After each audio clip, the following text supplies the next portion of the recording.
तिमीहरूको एउटा सानो गल्तीले तिमीहरूको पुरै फर्म नै बिग्रिन सक्छ र तिमीहरूले स्कलरसिप पाउने चान्स 0 हुन सक्छ। सो आउनुहोस् आजको भिडियोमा बुझौँ कि स्टेप बाई स्टेप कसरी स्कलरसिपको लागि फर्म भर्ने त, महात्मा गान्धी स्कलरसिपको फर्म कसरी भर्ने र के कुरा ध्यान राख्नुपर्छ फर्म भर्दाखेरि। सो यो भिडियो आज डिटेलमा जानु हो के फर्म कसरी भर्ने भनेर। सो अब जाउँ सिधै मेरो ल्यापटपको स्क्रिनमा।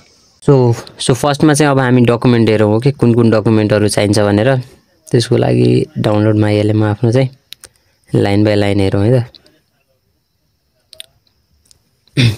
फर्स्टमा चाहिँ तिमीलाई यो मार्कसिट चाहिन्छ होइन एससीको, अनि त्यसमा पनि तिमीहरूले यो के गरेको हुनुपर्छ त नोटराइज गरेको हुनुपर्छ। यो चाहिँ कसरी गर्ने भनेर मैले मेरो टिकटकमा फुल भिडियो बनाइदिएछु के, गएर हेर्दा हुन्छ तिमीहरूलाई थाहा छैन भने। एन्ड अर्को भनेको अर्को चाहिँ तिमीलाई यो आफ्नो फ्यामिली इन्कम चाहिँ 2 लाखभन्दा कम छ भनेर हुनुपर्छ। यो पनि नोटरी गरेको हुनुपर्छ, यस्तो यो छाप छ नि यो चाहिँ हुनुपर्छ हो कि। एन्ड अर्को चाहिँ यो चाहिँ अब ओरिजिनल भइहाल्यो होइन, यो चाहिँ मैले स्क्रिनसट मारेर गरेको थिएँ। एन्ड दोस्रो चाहिँ यो आफू चाहिँ क्लास 11मा पढिरहेको छु भनेर यस्तो डकुमेन्ट हुनुपर्छ जसमा चाहिँ प्रिन्सिपलको सिग्नेचर हुनुपर्छ। एन्ड तेस्रो चाहिँ पासपोर्ट साइज फोटो हुनु पऱ्यो यस्तो ह्यान्डसम टाइपको होइन। एन्ड चौथो चाहिँ यस्तो अब तिमीहरूसँग आफ्नो छ भने आफ्नो नागरिकता हुनु पऱ्यो, छैन भने चाहिँ बुवा मम्मीको जसको हुँदा नि हुन्छ हो कि।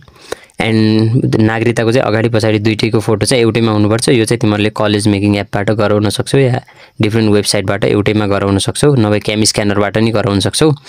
एन्ड तेस्रो चाहिँ यो चाहिँ आफ्नो के भन्छन् तिमीहरूको यो एससीको जिपिए चाहिँ उसमा गरेको पर्सेन्टेजमा कन्भर्ट गरेको चाहिँ यस्तो एउटा हुनुपर्छ। अनि त्यसमा चाहिँ प्रिन्सिपलको सिग्नेचर हुनुपर्छ हो कि। सो अब चाहिँ फर्म भर्न जाउँ है त। फर्मको लागि तिमीहरूले के हान्ने फर्स्टमा www.gioscholarship.com.np यो हान्दाखेरि चाहिँ तिमीहरूको यहाँ फर्स्टमै आउँछ हो कि, यसमा क्लिक गर्ने।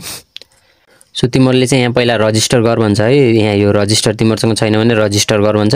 त्यसमा तिमीहरूले आफ्नो नेम जुन चाहिँ तिमीहरूको के भन्छन् यो जन्म दर्तामा जुन नेम छ त्यही राख्ने हो कि। अनि त्यसपछि आफ्नो जिमेल राख्ने जो तिमीहरूसँग छ, अनि पासवर्ड राख्ने हो कि। अनि त्यसपछि चाहिँ रजिस्टर गरिदिने। अनि त्यसपछि एउटा मेल आउँछ तिमीहरूको जिमेलमा, त्यसमा चाहिँ भेरिफाई गर भन्छ। त्यो भेरिफाईमा क्लिक गऱ्यो भने तिमीहरूको भइहाल्छ हो कि। अनि त्यसपछि चाहिँ अरू टाइममा जतिखेर तिमीहरू यो लगइन गर्नु खोज्छौ त्यतिखेर तिमीहरूले यो के गर्नुपर्छ त पासवर्ड र जिमेल तिमीहरूलाई थाहा हुनुपर्छ। सो तिमीहरूले स्क्रिनसट मार्न सक्छौ त्यतिखेर। र मैले लगइन गरेँ होइन।